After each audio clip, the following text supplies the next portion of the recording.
បើក្បាលវីដេអូមកភ្លាមឮតែសំឡេងខ្ញុំញ៉ាំក៏ដឹងឆ្ងាញ់កម្រិតណាដែរអញ្ចឹងបងប្អូនទាំងអស់គ្នានេះគឺជាវីដេអូទី1ដែលខ្ញុំមកចែករំលែកបងប្អូនគ្នាពីអាហារពេលព្រឹកដែលខ្ញុំញ៉ាំហើយខ្ញុំនឹងព្យាយាមចែករំលែកបានច្រើនព្រោះដោយសារហេតុអីខ្ញុំគិតថាសំខាន់ហើយក៏ចង់ចែករំលែកព្រោះពេលខ្ញុំធ្វើទៅខ្ញុំសប្បាយចិត្តហើយវីដេអូទាំងអស់នេះខ្ញុំធ្វើខ្ញុំមានបាន sponsor បានអីទេគឺខ្ញុំគ្រាន់តែធ្វើសម្រាប់ខ្លួនឯងហើយចែករំលែកទៅកាន់អ្នកទាំងអស់គ្នា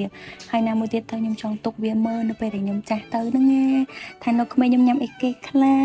ចាអញ្ចឹងចូលសាច់រឿងយើងវិញសម្រាប់បងប្អូនគ្នាដែលគាត់មាន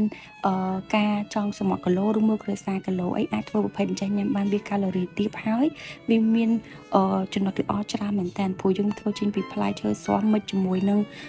yogurt ហើយនឹងទឹកដោះគោហើយនឹងស្រូវសាលីចាអញ្ចឹងបងប្អូនគ្នាតោះបន្ទាប់ពីខ្ញុំធ្វើហើយខ្ញុំទុកបានមួយថ្ងៃសិនហើយខ្ញុំយកមកញ៉ាំវាពិតជាឆ្ងាញ់មែនតើ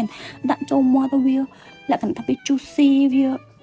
ត្រូវគ្នាមែនតើជាមួយនឹងគ្រឿងផ្សំដែលយើងដាក់ចូលទៅវាសិតតែរបស់ធម្មជាតិយើងមានស្រាប់ណាអញ្ចឹងមកអ្នកគ្នាមើលក្នុងវីដេអូនេះហើយកុំភ្លេចសាកធ្វើណាអញ្ចឹងវីដេអូរបស់ខ្ញុំគឺមានតែប៉ុណ្្នឹងទេចុះប្រាប់ថាស្លាញ់បងប្អូនគ្នា love you បាយបាយបងប្អូនគ្នា